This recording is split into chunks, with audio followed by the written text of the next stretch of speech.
안녕하세요. 오늘도 사연살롱을 찾아주셔서 감사합니다. 저는 서울에서 4년 결혼 생활의 종지부를 찍고 현재는 고향이자 친정이 있는 대전에 내려와 살고 있는 30대 여성입니다. 저에게 서울은 화려하지만 낯설고 외로운 곳이었어요. 사랑 하나만 믿고 나는 앞으로 서울에서 쭉 가정을 이루고 살겠노라.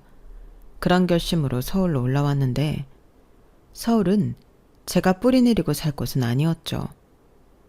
특히 4년 만에 막을 내린 제 결혼 생활 자체도 기대했던 것과 많이 달랐는데 고작 이렇게 살 걸 나는 왜 내 고향과 내 부모를 떠나 타지에서 이 고생을 하고 살고 있을까?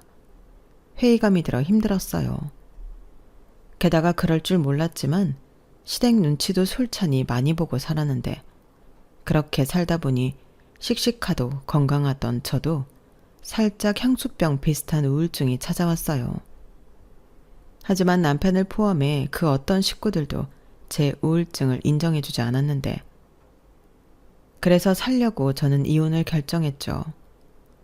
더욱이 이 인간들이 칼만 안 들었지 완전 날강도 같은 사람들이라 저는 이혼하지 않으면 제정신으로 살 수도 없었는데 그래서인지 이혼이 최종 결정이 됐을 때 제 속은 시원하게 뻥 뚫렸어요. 저 말고 이혼 경험이 있는 다른 분들 말로는 시원섭섭하다, 씁쓸하다 그런 말씀도 하시던데 저는 진짜 너무 좋았어요. 그리고 그간 저를 힘들게 하던 향수병인지 우울증인지도 한 방에 나았는데 지금 생각해보면 저는 그런 병을 앓고 있었던 게 아니라 남편과 남편 가족들을 병이 날 정도로 싫어했던 것 같더라고요. 특히 저랑 동갑인 신우가 저에게 너무 큰 스트레스였는데 가재는 걔 편이라고 남편도 시댁 식구들도 제 편은 아니었는데요. 무조건 그 집안의 막내인 신우를 이해해줘라. 이런 분위기로 저를 힘들게만 하던 사람들이었죠. 그런데요. 저는 정말 이해를 못하겠는데 제가 왜 피도 한 방울 섞이지 않는 신우를 맹목적으로 이해해주고 호구짓을 당해야 한다는 걸까요? 이혼한 지금도 그 논리만큼은 도무지 이해가 가지 않는데 당연히 그때는 불만만 쌓일 수밖에 없었어요. 그리고 그런 불만은 종종 부부싸움으로 이어지기도 했는데 남편은 자기 여동생이 한심하고 이기적이라 싫어한다고 했지만 결정적일 때는 싸고 돌아 저를 미치게 만들었어요.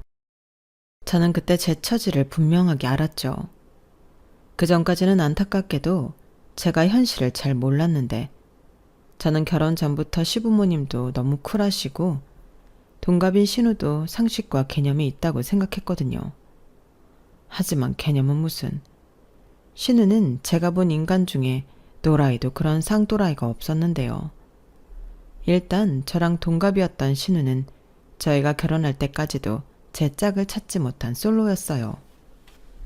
그리고 그게 이상하다는 건 절대 아니었는데 대신 신우는 그때 당시 남자도 없으면서 결혼하고 싶어 안달이 나 있었고 자기보다 먼저 결혼을 한 저와 남편을 질투했죠. 아니, 질투할 때가 그렇게 없었을까요? 게다가 신우는 무슨 생각으로 사는 건지 저랑 동갑인데도 모은 돈도 하나 없고 하루 벌어 하루 사는 한심한 인간이었죠. 정말 되는 대로 지 하고 싶은 거 다 하고 살아. 처음에는 너무 신기했던 기억이 납니다. 그러니 그런 대책 없는 여자를 어떤 남자가 좋아하겠어요? 그런데 신우는 도대체 믿는 구석이 뭔지 자기는 무조건 시댁도 빵빵하고 능력 있는 남자에게 시집을 갈 거라는 막연한 기대를 품고 살았는데요. 같은 또래인 제가 봐도 신우는 한심할 따름이었어요. 그리고 그런 신우는 집에서도 골칫거리임이 당연했는데 시부모님은 아무리 그런 자식이라도 며느리인 제가 깔보는 꼴은 절대 보지 못하셨어요. 원래 흠 많은 내 새끼라도 남의 까는 건 싫을 수 있잖아요. 저는 거기까진 이해할 수 있었어요. 하지만 시부모님은 그런 망나니 같은 당신들 딸을 제가 흉이라도 볼까 전전긍긍하시며 갓 시집 왔을 때 저에게 니들 신혼인데 괜히 쉬는 날 시댁이라고 우리 집에 올 필요 없다. 나는 나도 너도 편하게 살았으면 좋겠거든. 그런데 며느리 온다고 하면 나도 청소해야지, 음식해야지. 신경 쓸 게 한두 가지가 아니잖아. 너도 마찬가지고. 그러니까 괜히 시댁이라고 우리 신경 쓸 필요 없다. 그럴 시간에 둘이 놀아. 이렇게 말씀하셨는데 그때는 아무것도 모르고 마냥 좋아만 했죠. 세상에 우리 시어머니 같이 끼어있는 사람이 또 있을까. 여기저기 자랑을 하고 싶을 정도였는데 저는 그때 제 앞날도 모르고 이런 생각을 했어요. 나는 다른 여자들이 말하는 시월드 같은 건 모르고 살겠다고요. 하지만 실상은 그게 아니었는데 거기에 플러스 날강도질까지 당할 뻔했으니 제가 제일 시댁복 없는 여자였는데요. 이 모든 문제의 시작은 아무리 생각해도 시댁에 살고 있는 신우 때문이었어요. 신우가 제가 한번 집에 다녀가면 노처녀 히스테리가 장난이 아니었다고 했거든요. 자기가 시집을 못 가는 이유는 집안 형편이 좋지 못해 그런 거라며 시부모님을 달달 볶았다고 했는데 거기서 늘 똑같은 레파토리가 반복이 되었다 하더군요. 그게 뭐냐면 지 오빠인 제 남편이 결혼할 때 시부모님으로부터 받은 금전적인 지원이 원래는 자기 돈이라는 거였어요. 자기가 시집갈 때 써야 하는데 그 돈을 도둑맞았다 생각하는 거였죠. 그러니 이건 또 무슨 정신병인가 싶었던 저였는데 신우는 자기 말이 100번 1000번 맞다며 제 앞에서도 지랄지랄을 했었어요. 아니 딸을 어떻게 키웠으면 저렇게 됐을까? 저는 그저 어안이 벙벙하기만 했던 기억이 나는데 시어머니도 그때는 많이 난감해하시는 눈치였어요. 시아버님은 아예 혀만 차시고 방으로 들어가 버리셨고요. 그래서 시어머니 생각으로는 장가보낸 아들 내외 안 보는 게 딸의 지랄병도 맞고 당신 속도 편하다 생각하신 듯 했는데요. 저는 그것도 모르고 친정엄마한테 시댁 자랑을 늘어놓았죠. 엄마, 우리 시어머니 진짜 짱이야. 우리 신혼이라고 휴일에 시댁에 올 것 없으니 나가서 놀러 다니라고 하셨는데 세상에 이런 시어머니 엄마 봤어? 그래서 이번 주에 대전 가려고. 이렇게 저는 아무것도 모르고 시어머니 덕에 신혼 때는 친정도 자주 가곤 했는데요. 덩달아 저희 친정 부모님도 시어머니의 넓은 마음을 감사하게 생각하셨어요. 사실 저희 친정 부모님이 저희가 연애할 때부터 남편을 엄청 예뻐하셨거든요. 저희는 제가 살고 있던 대전에서 처음 만나 연애를 했는데 그때 당시 남편은 서울 본사가 있는 대전 지사에 2년 정도 파견을 나와 일을 했어요. 그리고 저는 그 남편 회사의 거래처에서 근무했는데 굳이 따지자면 남편 회사가 갑이고 저희 회사가 을이었죠. 저희 회사가 하청이었거든요. 그렇게 처음 알게 된 남편과 저는 처음에는 그저 업무적인 만남만 갖다가 점차 친해지게 된 케이스였어요. 아무래도 대전에 연고도 없고 아는 것도 하나 없던 남편이 토박이었던 저에게 이것저것 물어보며 인연이 싹트기 시작했어요. 쇼핑은 어디 가서 해야 하는 건지, 맛집은 어디가 유명한지 등등. 남자인데 저에게 그런 걸 물어보더라고요. 대전은 엑스포랑 성심당 말고 뭐가 유명해요? 이렇게 물어봤었는데 그렇다 보니 업무 미팅 끝나고 함께 이동하는 경우도 많았고 그렇게 밥도 먹고 술도 한 잔씩 하면서 저희는 점차 연인 사이로 발전해 갔어요. 그리고 그렇게 즐거운 연애를 1년 정도 했을 무렵 저희 집에서 제 남자친구를 하도 궁금해 하셨는데 그때 남편을 집에 소개하게 되었죠. 그리고 그날 이후 남편은 저희 집 문턱이 닳아 없어질 정도로 자주 왕래했는데요. 저희 엄마가 고향이 전라도 광주신데 음식을 정말 잘하시거든요. 남편은 그 어떤 맛집을 다녀도 저희 엄마가 해준 음식보다 맛있는 집은 없었다며 늘 저희 엄마가 만들어준 음식에 엄지손가락을 치켜들었고 손이 큰 저희 엄마는 신이 나서 이것저것 음식을 만들곤 하셨어요. 사실 저와 저희 가족들도 저희 엄마 음식 솜씨가 좋다는 건 알고 있었지만 다들 먹는 양이 적어 엄마 성에 차지 않았거든요. 그래서 저희 엄마 희망사항이 잘 먹는 사이를 얻는 거였는데 남편은 그런 저희 엄마에게 딱인 사윗감이었어요. 그러니 남편도 저희 집에 자주 왔고 그렇게 2년을 근무하고 다시 서울 본사로 돌아가게 되었는데 둘째 저희는 서울과 대전을 오가는 장거리 연애를 하게 되었어요. 처음에는 거리가 무슨 문제가 되겠냐 싶었는데 매일 같이 보다 주말만 기다리고 있다 보니 마음이 점점 힘들어지더라고요. 2년이면 한참 좋을 때잖아요. 그리고 자의도 아니고 타의로 떨어져 지내다 보니 월차가 남아나지 않았는데 그때 회사 눈치를 얼마나 봤는지 모릅니다. 저희 회사가 그런 부분에 있어서는 좀 보수적이고 꽉 막혀 있었거든요. 그래도 사랑이 뭔지 저는 그런 눈총을 다 견디며 남자친구를 만나러 KTX를 제 전용 전철처럼 타고 다녔는데요. 그때 애틋함이랑 마치 첫사랑처럼 푹 빠져 있었던 것 같아요. 헤어질 때는 또 얼마나 눈물바람을 보였던지. 그렇게 한 1년 정도 장거리 연애를 했나? 남편이 이렇게는 못 지내겠다며 대뜸 프로포즈를 해왔어요. 유나야, 진짜 이것도 매번 못하겠다. 이렇게 헤어질 때마다 힘들어 죽겠는데 우리 그러지 말고 결혼할래? 연애 3년 했으면 결혼할 때도 됐잖아. 오빠한테 시집 오면 진짜 행복하게 해줄게. 우리 계속 행복했잖아. 결혼하면 아마 지금보다 딱 2배는 더 행복할걸? 어때? 나는 진짜 유나 너랑 결혼하고 싶어. 사실 본사로 돌아갈 때 말하고 싶었는데 지금 하는 거야. 정말? 나도 당연히 오빠랑 결혼하고 싶지. 근데 우리 결혼하면 어디서 살아? 그야 유나 네가 서울로 와야지. 오빠 회사도 서울에 있으니까. 왜? 지금 다니고 있는 회사 그만두기 싫어서? 유나 너 지금 다니는데 별로라고 했잖아. 그건 맞는데 막상 서울로 간다고 하면 내가 취직을 할 수 있을까? 그리고 엄마 아빠랑 친구들 전부 대전에 있기도 하고. 자주 가면 되지. 대전이랑 서울이 뭐 머나. 이렇게 KTX 타면 금방인데. 그리고 유나 너는 야무지고 똑똑해서 서울에서 금방 취직할 수 있어. 아니 집에서 살림한다고 해도 오빠는 찬성이야. 오빠가 뭐 우리 유나 굶기게 하겠어? 그래도 집에서 살림하는 여자 매력 없잖아. 누가 그래. 나는 그렇게 생각하지도 않지만 유나 너라면 더더욱 그렇게 생각하지 않아.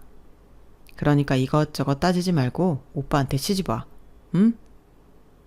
저는 남편의 그런 프로포즈에 가슴이 설레었어요. 왜 심쿵한다는 표현이 전에 있었잖아요.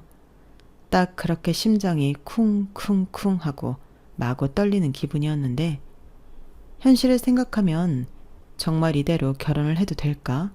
고민이 많았죠. 제가 가족은 당연하고 친구들도 엄청 좋아하는 그런 성격인데 남편 말고는 아무도 없는 서울에서 괜찮을까? 은근 걱정이 되었어요. 그래도 그놈의 사랑이 뭔지 저는 남편과 결혼하기로 마음을 정했는데 그게 가지 말아야 할 길이라는 것도 모르고 이렇게 된 거 서울 가서 잘 살아보겠다고 야무진 포부도 가졌더랬죠. 그러니 저는 결혼과 동시에 다니던 직장도 그만두는 꼴이 되었는데요. 귀에 걸리면 귀걸이고 코에 걸면 코걸이라고 마침 다니던 회사에 약간의 회의감을 갖고 있었을 때이기도 했어요.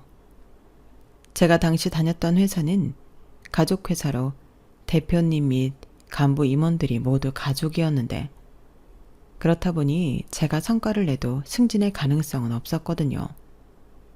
게다가 무슨 코딱지만한 회사에 학연, 지연 이런 것도 많은지 실망스러웠던 점이 한둘이 아니었는데 이렇게 된 거 서울로 가서 가정도 꾸리고 새로운 직장도 찾아볼 심상이었어요. 제가 또 한다면 하는 성격이라 마음 먹으면 될 때까지 밀어붙이는 성격이거든요. 그래서 지방이긴 했어도 제 나이 27에 제 명의로 된 아파트도 있었는데요. 저희 엄마가 제가 어릴 때 그냥 하는 말이었다고는 하지만 아파트에 한번 살아보고 싶다 이런 말을 하신 적이 있었거든요. 당시 저희는 오래된 주택에서 살고 있었는데 엄마는 깨끗하고 해가 잘 들어오는 높은 층 아파트에 살고 싶다고 했어요. 그래서 막연하게 효녀는 아니지만 나중에 내가 돈을 벌면 우리 엄마 아파트 하나 사줘야지 이런 생각을 했었는데 막상 어른이 되고 보니 아파트는 제가 쉽게 살 수 있는 게 아니었어요.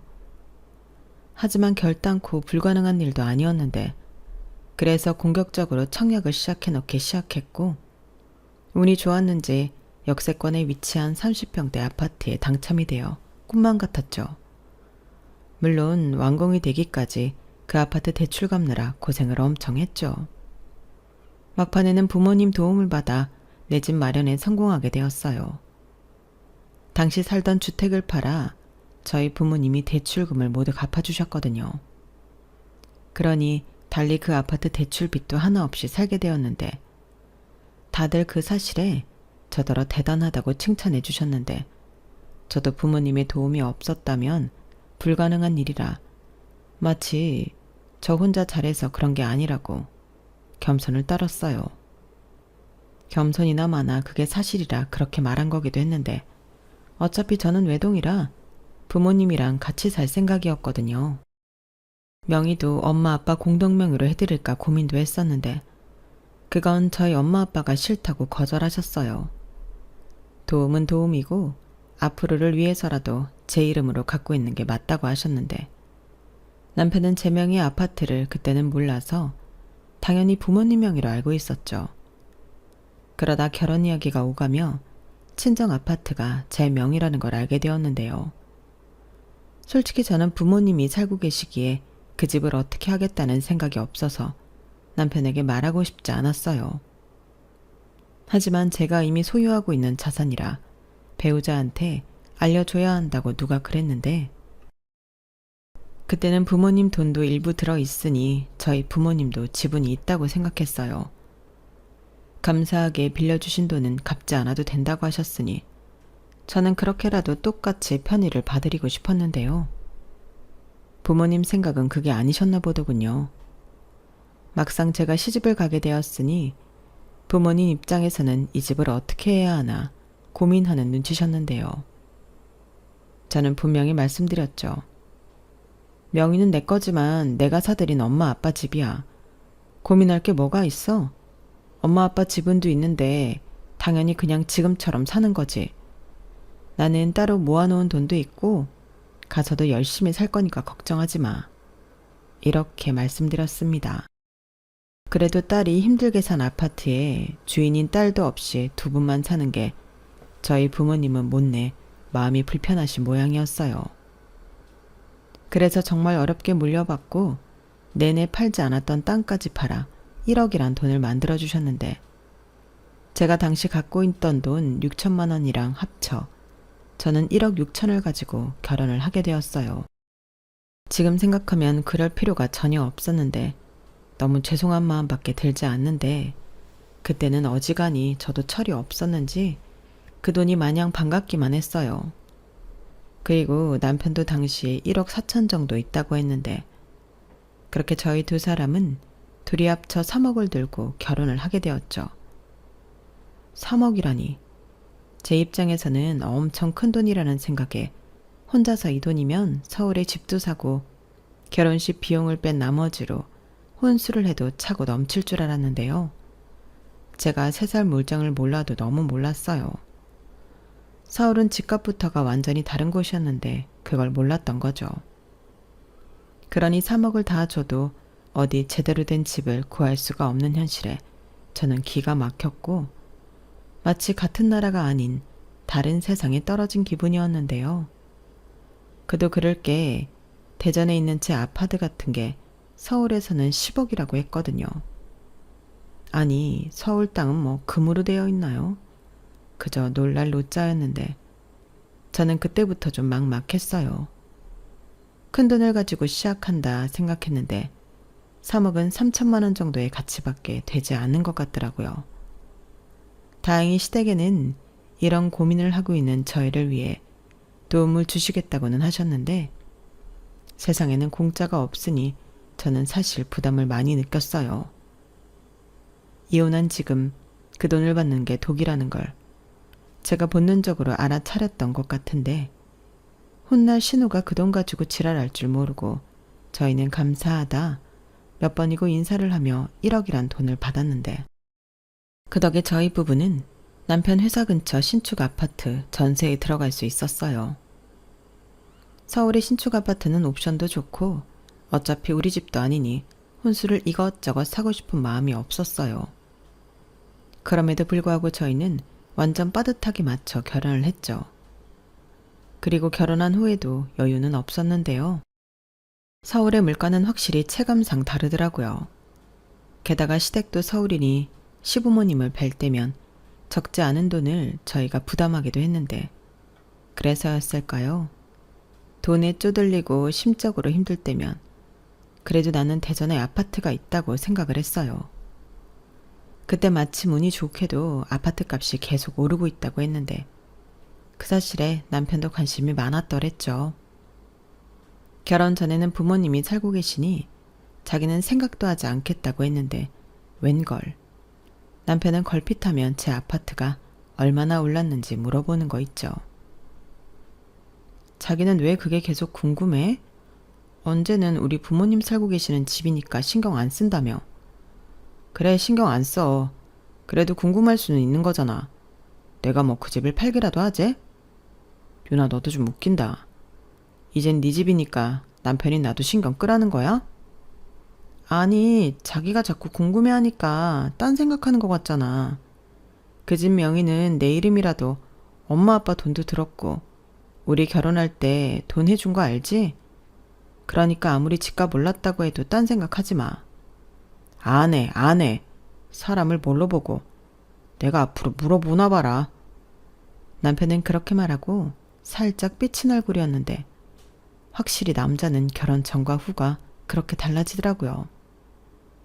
결혼 전에는 꼴랑 2살 많아도 지가 오빠라고 그렇게 어른인 척 다 아는 척을 하더니 결혼 후에는 무슨 말만 하면 삐쳐서는 입이 대빨 나와 있었는데 그게 처음엔 애 같아서 귀엽게 보일 때도 있었지만 점점 제 눈에서는 콩깍지가 각질 마냥 떨어져 나가고 있었어요.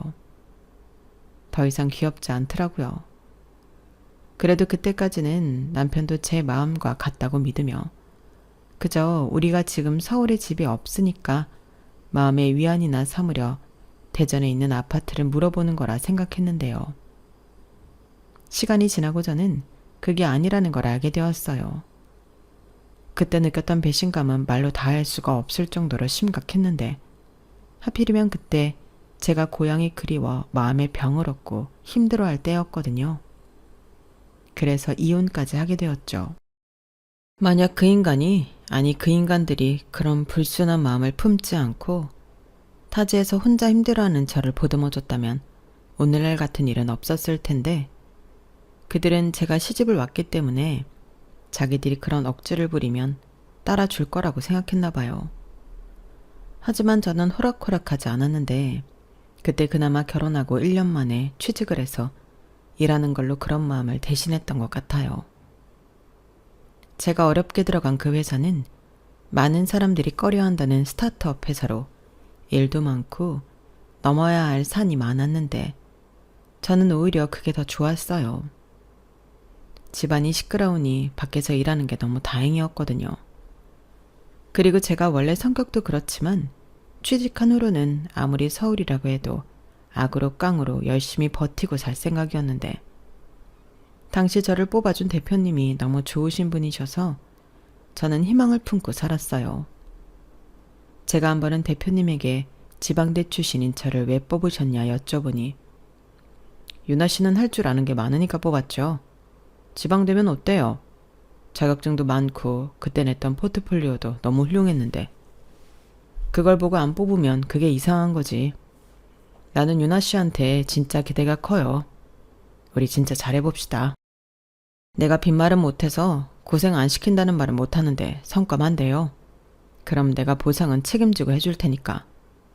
이렇게 말씀하셨는데 그 말이 너무 감사했어요. 전에 제가 다니던 회사는 제가 아무리 성과를 내도 저를 깎아내리지 못해 안달이었죠. 여긴 성과만 내면 보상을 해주겠다니 당연한 말인데 너무 달콤하던 것 있죠. 그래서 저는 회사에서 일당백을 하며 열심히 다녔고 거기서 만난 동료들도 참 좋았는데 이게 바로 팀이구나. 한 배를 탔다는 기분이 이런 거구나. 그런 동료애를 많이 느꼈어요. 그러니 일도 재미있었고 배우는 것도 많았는데 집안 문제만 없었다면 더할 나위가 없었죠. 여기서 집안 문제라는 건 신우가 몰고 온 폭풍 같은 일이었는데 아니 갑자기 난데없이 시집을 가겠다며 저를 괴롭혔어요. 시집을 가면 가는 거지 왜 올케를 괴롭힐까? 이상하게 생각하실 수 있는데 저 역시 그랬죠. 지가 시집을 가는데 왜 저를 자꾸 물고 늘어지는지 저는 결국 그 일의 시작으로 남편과 이혼 소송까지 벌여야만 했는데요. 사고는 신우가 쳤어도 결정타는 남편이었거든요. 아무리 신우가 삽질을 했어도 남편만 중간에서 똥인지 된장인지 구별만 잘했으면 아무 일도 일어나지 않을 일이었는데 남편은 어설프게 오빠 노릇 아들 노릇을 하려 제 속을 뒤집어 놨죠. 그리고 제 뒤통수를 아주 세게 쳤는데 그 뒤통수의 서막은 조금 전 언급한 대로 난데없이 나타난 사귀고 같은 신우의 남자친구의 등장이었어요. 무슨 IT 회사 연구원이라고 했는데 신우가 한 번은 엄청 저한테 친한 척을 하면서 집에 오라고 연락을 하더라고요. 그래서 이게 어디서 약을 잘못 먹었나 싶은 마음에 불안해하며 시댁에 방문을 한 적이 있었는데 그때 신우가 저한테 그랬어요. 자기 남자친구가 카이스트를 나왔다고. 제 고향 이야기를 하기 시작했는데 솔직히 제 남편도 아니고 신우 남자친구가 카이스트 나온 건 전혀 궁금하지 않았죠. 하지만 신우는 내일 당장이라도 결혼을 할 것처럼 들떠서 난리도 아니었는데 그 모습에 시부모님도 어색하게 웃으며 이참에 신우도 시집을 보내면 좋겠다고 하시더라고요. 사실 그전부터도 시어머니는 하루라도 빨리 골칫덩어리인 신우를 시집 보내고 싶어 하시긴 했는데 솔직히 언제까지 저한테 당신 망나니 딸을 숨길 수도 없잖아요. 그리고 명절이다 어버이날이다 두 분 생신에 각종 가족 행사까지 제가 시댁에 갈 일은 꽤나 많았는데 그럴 때면 신우는 무슨 꼬투리라도 잡아 저를 무시하려 애를 썼는데 주로 제가 지방에서 올라와 촌스럽다느니 센스가 없다느니 이런 말로 인신공격을 했었죠. 그럴 때면 저도 사람인데 화가 나서 뭐라고 할라 치면 제가 과민 반응을 한다며 얄미운 짓만 골라 했는데 그러니 그런 신우와 제가 잘 지낼 미래 따윈 없다고 생각했죠. 그런데 갑자기 자기가 남자가 생겼다고 없던 친분을 과시하려 하니 어색해 죽는 줄 알았어요. 분명 무슨 꿍꿍이가 있다는 생각밖에는 들지 않아 저는 시댁에 갈 때마다 촉각을 곤두세우며 대비를 하게 되었고 남편은 그런 제 모습이 별로라고 생각했는지 왜 그렇게 오바야? 라고 불편한 기색을 보였는데요. 저는 그럴만 하니까 그런다고 맞받아 쳤어요. 사실 저도 그때는 남편한테 서운한 마음이 좀 있었거든요.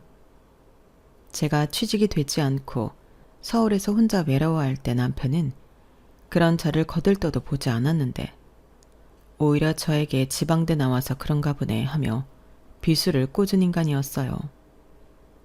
막말로 남편도 인서울이 아닌 수도권 대학으로 도찐 개찐이라고 생각했죠. 남편도 은근 제가 집에서 놀고 있으니 눈치를 주는 것만 같더라고요. 그리고 제가 취직을 했다고 했을 때 얼마 못 갈 것 같다는 등 헛소리를 했고 그러면서 저는 마음이 많이 힘들었어요. 그런데 지네 집이라고 저더러 오버한다는 등 그딴 소리나 하고 있으니 그 소리가 달갑지 않게 들렸고 남편이야 자기 동생 일이고 신우가 결혼하면 그 남자는 가족이 될 사람이니까 좋은 모습만 보여주고 싶나 보다. 그런 생각을 했었더랬죠. 하지만 제 마음은 그게 아니었으니 그런 신경은 쓰고 싶지 않았는데 저는 원래 잘난 척, 친한 척, 아는 척 하는 걸 진짜 싫어하거든요. 그런데 그런 저더러 신우 시집 가게 그런 척을 하라는 것 같아 그것도 싫었어요. 막말로 제가 그렇게까지 해야 할 이유가 없다고 생각했으니까요. 그렇게 몇 차례 시댁에서 신우와 신우 남자친구를 만난 적이 있었는데 아니나 다를까 신우가 저한테 살랑거렸던 데는 다 이유가 있더군요. 그 남자가 대전에 있는 엘모 대기업에 근무를 한다고 하며 이야기를 시작하더니 남자친구 직장 때문에라도 신혼 살림을 대전에 차려야 한다고 했는데요.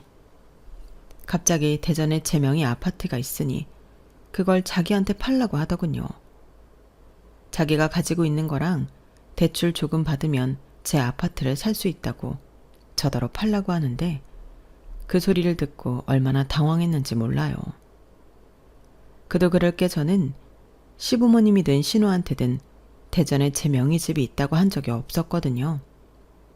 그런데 그걸 어떻게 알고 또 그 아파트를 무려 말도 안 되는 1억에 사겠다고 했는데 저는 설마 지방이라고 시세를 몰라 무턱대고 저렇게 말하나?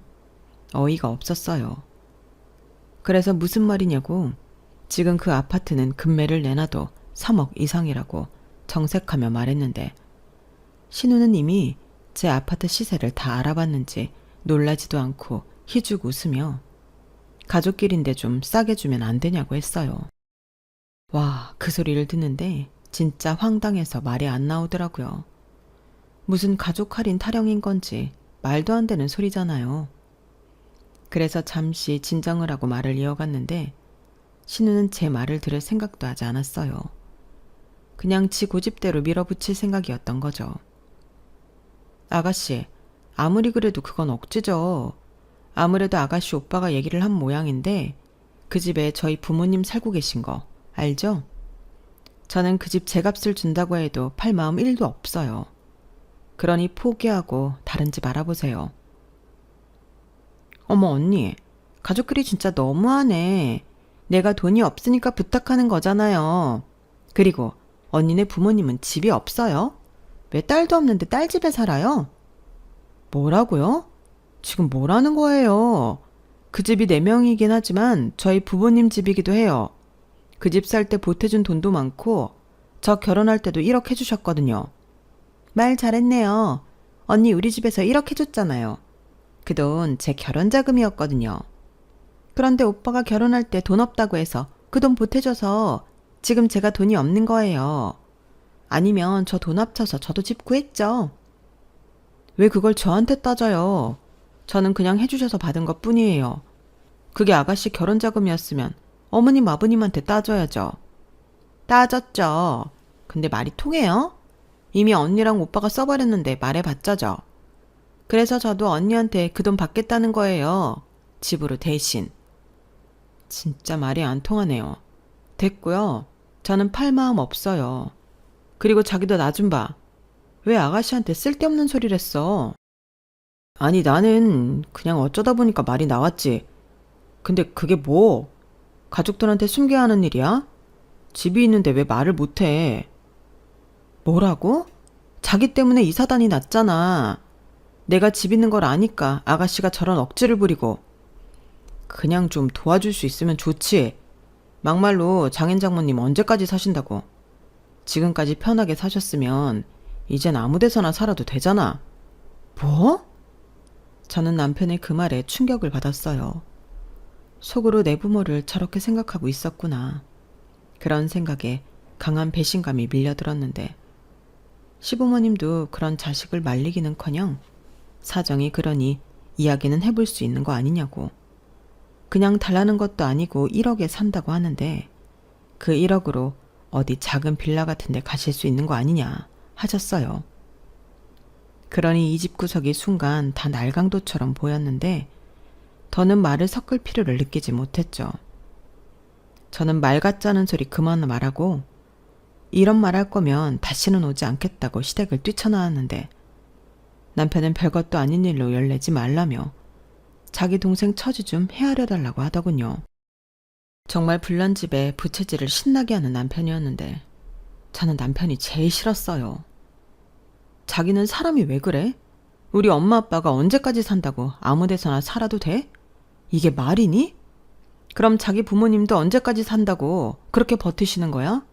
집 팔아서 아가씨 돈 해주라고 해. 야, 너는 말을, 그게 그 소리가 아니잖아. 경은이가 1억에 산다고 했으니 1억으로 가실 집을 구하면 된다는 소리지. 너는 무슨 말을 그렇게 비꼬아서 듣냐? 비꼬아서 들었다고? 나는 똑똑히 들었어. 그리고 그게 자기 진심이라면 우리 이만 헤어지자. 뭐? 지금 이혼하겠단 소리야? 내가 왜 멀쩡한 내 집을 그딴 식으로 강탈당해야 해? 나는 우리 결혼자금에 아가씨 결혼자금이 들어있는 줄도 몰랐고, 이렇게 된 거 우리가 정리해서 아가씨 주면 되잖아. 잘 됐네. 뭐가 잘 돼? 내가 왜 이혼을 해야 하는데?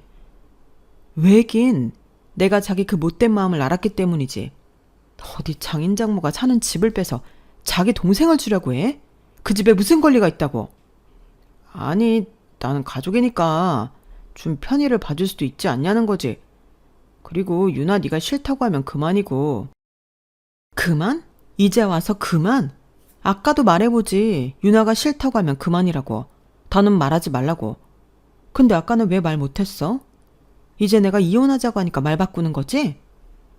내가 무슨 말도 안 돼. 나는 절대 인정 못해.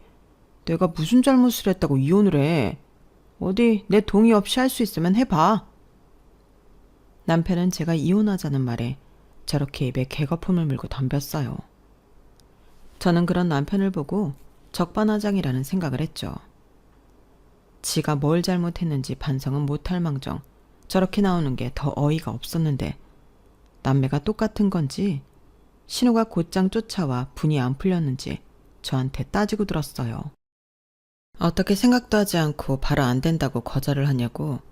자기는 무슨 수를 써서라도 제 아파트에 들어갈 거라며 이미 위치 파악도 다 했다고 큰소리 치는데 그 말이 진짜 무서웠어요. 주인인 제가 팔지 않겠다는데 아무리 신우 올케 사이라고 해도 지가 무슨 수로 제 아파트에 들어가 살 수 있어요. 그런데 신우는 그런 게 진짜 협박이라도 되는 것처럼 기세 등등하게 말했고, 더욱이 저에게 신보 그렇게 쓰면 벌 받아요. 만약에 내가 집 구하지 못해서 결혼 못하면 그건 전부 언니 때문이니까 평생 내 구박받으면서 살아야 할 거예요. 내가 거머리처럼 착 달라붙어 평생 괴롭혀 줄 테니. 그런 인생 살고 싶지 않으면 그냥 그 집 나한테 1억에 줘요. 라며 끝까지 억지를 부렸는데 솔직히 그때는 신우가 좀 고마웠어요. 남편이 자기는 잘못이 없다고 이혼 못한다고 해서 솔직히 짜증났는데 신우가 이렇게 저를 기꺼이 도와주니 얼마나 고마웠게요. 그리고 남편이라는 인간은 저를 회유한답시고 집요하게 굴었는데 그때 한다는 말도 좀 웃겼어요. 유나, 너도 생각해봐. 이번 기회 아니면 그기 집에 시집을 물 건너 간 거라니까. 우리 엄마 아빠도 생각해야지. 이제 시집 왔으면 시부모님도 좀 생각하고 그래야 하는 거야. 나는 이참에 경은이 그기 집애가 우리랑 좀 떨어진 곳에 살았으면 좋겠어. 그리고 그 정도 집회 가면 그 대기업 다닌다는 남자도 경은이 무시 못할 거잖아. 그럼 누이 좋고 매부 좋고 그런 거 아니야? 자기만 좀 이해해주면 우리 모두 행복할 수 있어. 행복? 진짜 웃긴다. 자기 가족 행복하자고 잘 살고 있는 우리 엄마 아빠를 1억에 내쫓아? 누구 맘대로. 내가 전에 분명히 말했지? 그 집에 대해서는 딴 생각하지 말라고. 명의는 내 거라도 그 집은 우리 엄마 아빠 집이라고 내가 말했잖아. 아니, 그게 어떻게 장인 장모님 집이야. 법으로 그 집은 자기 집이야. 그래, 내 집이야. 그래서 내가 말하잖아. 안 판다고. 시세대로 제값 다 가져와. 그럼 생각해 볼게. 됐지? 이제 내 집 얘기는 그만하자. 짜증나니까. 저는 남편에게 확실하게 선을 그었어요. 그러자 그 다음 날부터 꼬라지를 내기 시작하는데 반찬 투정은 기본이고 청소가 어쩌고 돈 관리가 어쩌고 사람을 들들 볶았어요.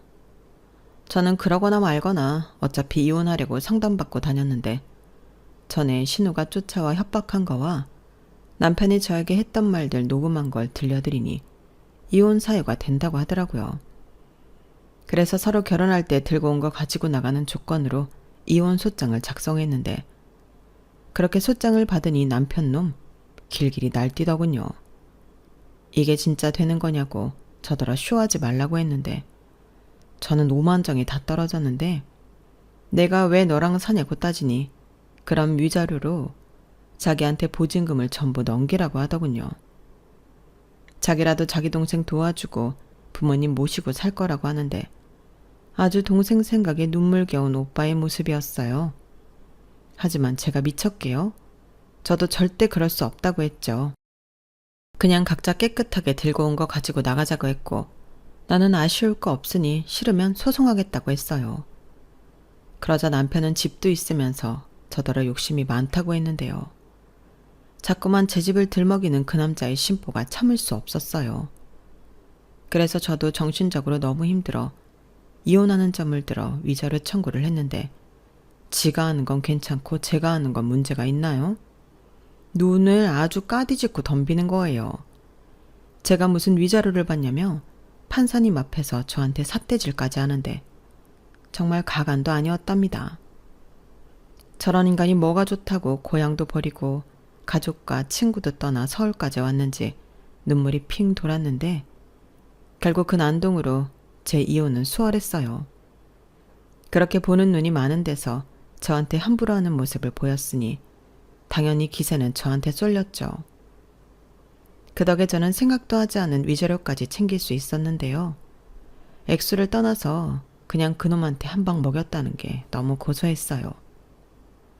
그렇게 저는 해방을 맞이한 독립군처럼 만세를 외치며 이혼을 했고 이혼이 최종 결정되던 날은 회사에 아쉬운 사표를 내며 대전으로 돌아갈 채비를 했는데 저희 부모님은 많이 놀라셨어요.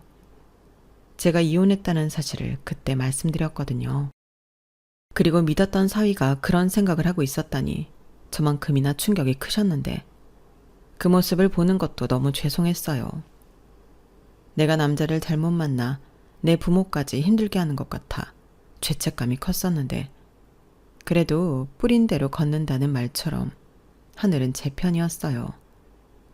나중에 시어머니가 갑자기 연락을 해오셔서 놀랐던 적이 있었는데 글쎄 남편이 저랑 이혼하고 들고 온 돈으로 신우를 시집 보냈더니 그게 사기였다고 하더라고요. 그 남자는 카이스트는커녕 지방 전문대도 못 나온 놈으로 사기 전과만 3개나 있는 전문꾼이었는데 신우가 그 허우대와 현란한 언변에 속아 사기를 당했다며 이젠 며느리도 아닌 저한테 신세한탄을 하셨어요. 그리고 그놈은 이번에는 정말 작정을 했는지 해외로 튄 것 같다며 그 때문에 신우가 알아누웠다고 했는데 문제는 남편 또한 자기 돈만 다 잃은 거 아니냐고 알아누웠다고 하더군요. 그리고 다니던 회사에서도 문제가 있었는지 해고가 되었다며 이제라도 자기들을 용서하고 자기 아들을 받아주면 안 되겠냐고 부탁을 하셨는데 저도 모르게 헛웃음이 튀어나왔어요. 그러자 그 소리를 다 들으셨는지 시어머니가 잠시 주춤하셨는데 그럼에도 불구하고 시어머니는 당신이 하고 싶은 말만 하셨어요. 글쎄 저더러 저는 대전에 아파트도 있고 자기 아들 정도면 대전에 가서도 먹고 살 일이 없겠냐며 무슨 짐짝 보내듯 당신 아들을 제가 있는 대전으로 내려 보내겠다고 하셨는데요. 저는 싫다고 말했어요. 제가 왜 이제 와서 그 인간을 다시 받아주겠어요? 정말 어이없는 말이라고 정색하며 말했죠. 그리고 그 인간은 자기를 정말 아끼고 사랑했던 장인 장모한테도 배신하고 아내인 저한테도 배신할 놈이 아니냐고 저는 그런 인간과 재결합할 생각이 추호도 없다고 제 마음을 확실하게 말씀드렸어요. 그러자 시어머니는 저더러 너무하다며 화를 내셨어요. 너도 참 못됐다. 어떻게 된 애가 너는 내 말을 듣고 느끼는 것도 없니? 한때는 한 이불 덮던 남편이잖아. 그래서 이혼했어요. 한 이불 덮고 살던 남편이 제 부모에 대해 그런 생각을 하고 있었다는 게 얼마나 소름이 끼쳐요. 그리고 아가씨가 결혼 사기당한 게 저 때문도 아닌데 왜 거짓골이 된 어머님 아들을 제가 다시 건사해야 하죠? 저는 싫어요. 뭐? 싫어? 내가 너 결혼할 때 1억까지 해줬잖아. 그 돈 어머니 아들이 다시 가져갔어요. 그리고 어머니 딸이 그 돈 날려먹은 거고요. 이제 저랑 상관없는 돈이에요. 진짜 저한테 왜 그러세요? 제가 그렇게 만만해요? 저는 시어머니에게 다시는 전화도 하지 말라고 으름장을 놓았어요. 그러면서 번호도 차단했는데요. 차단해서 연락이 안 오는 건지, 그때 제 말을 듣고 정신을 차리신 건지, 지금까지 아무런 연락이 오지 않아 다행입니다. 이젠 남인데 서로 어쩌고 사는지 굳이 알 필요 없잖아요. 그렇기 때문에 저는 이제 그 인간이랑 무관하게 다시 제 고향에서 새로운 인생을 살고 있어요. 저희 엄마가 소일거리 삼아 가게를 하나 하고 싶다고 하셨거든요. 그래서 지금은 제가 이혼할 때 들고 나온 돈으로 엄마 가게를 하나 차려드리고 그 가게에서 엄마 일을 도와드리며 지내고 있습니다. 생기도는 엄마의 얼굴을 보는 게 제겐 매일 행복이랍니다. 그렇게 손이 커서 남한테 음식을 못 해줘서 안달이더니 지금은 단골이 아주 많아요. 다들 이모님 어머님 하며 저희 엄마를 좋아해 주시는데 정말이지 한 분 한 분 소중하고 감사할 따름이에요. 그리고 저는 엄마 같은 솜씨는 없지만 장사 수완은 나쁘지 않은 것 같은데 앞으로도 엄마랑 환상의 콤비를 이루며 씩씩하게 잘 살아볼 생각입니다. 제 나이 아직 팔팔한데 더 많은 행복을 찾으며 멋지게 살아보고 싶어요. 그렇게 열심히 살다 보면 또 언젠가는 좋은 만남과 좋은 일들이 저를 찾아올 것만 같은데 그런 좋은 날들을 기다리며 오늘도 화이팅 해보려고요. 그럼 앞으로 남은 날 더 멋지게 살아보라고 응원의 말씀 많이 부탁드리며 저는 이만 인사를 드리겠습니다. 지금까지 제 이혼 사연 함께 해주셔서 감사드리고요. 여러분들은 저처럼 어이없는 뒤통수 당하지 마시고 즐겁고 행복한 날만 보내세요. 여러분, 사연 댓글에 응원과 현명한 조언 부탁드려요. 좋아요와 구독은 저에게 큰 힘이 됩니다. 오늘도 좋은 일 가득하세요.